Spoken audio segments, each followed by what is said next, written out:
अभी आपने जैसे कहा कि दिनेश भैया ने भी बहुत मेहनत की, बहुत किया, रवि जी ने भी इन प्रचार प्रसार के दौरान जब ये जंग चल रही थी, चुनावी जंग, उस वक्त दिनेश जी ने एक कमेंट किया था कि मुझे कोई हरा नहीं सकता, मैं तो भगवान का लिखा भी मिटा सकता हूँ। ये आपने भी सुना होगा, ये हर जगह इस वक्त हाँ, मैंने सुना था। तो आप इस कमेंट पे क्या कहना? देखिए, हमारे कहने का मतलब कि देखिए, एक कॉन्फिडेंस होती है और उनका एक कॉन्फिडेंस था क्योंकि जनता के प्रति उनका प्यार बहुत बड़ा है। और दिनेश भैया जब तक रहे भोजपुरी इंडस्ट्री में, अभी भी हैं, और उन्होंने बहुत सारी चीजें, मैंने किसी का दिल नहीं दुखाया उन्होंने, और कभी अशब्द बातें किसी से नहीं बोली।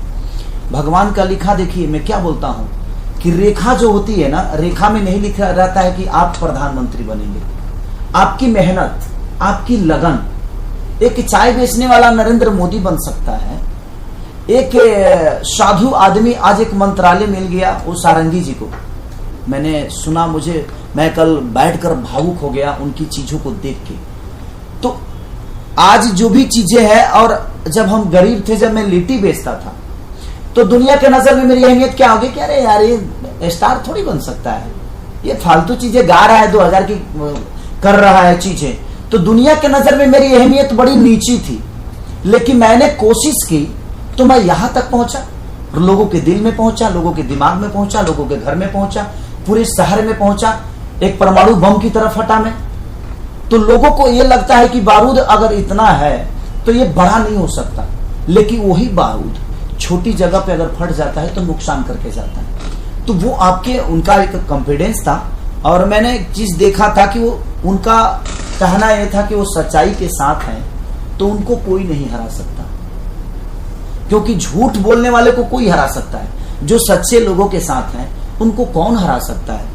तो उनका कहना यह था, अब उसको प्रेजेंट, भगवान का रेखा को तो मैं भी नहीं मिटा सकता, मैं भी तो ईश्वर का ही दिया वरदान हूं। ऐसा नहीं कि भगवान का लिखा मैं मिटा सकूं, मैं चाहे जितना भी मेहनत करूं, जो मेरे किस्मत में लिखा है वो तो मुझे मिलेगा।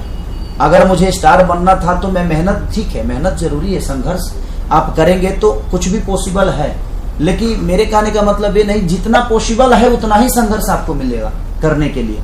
मुझे संघर्ष मिला है कि खेसारी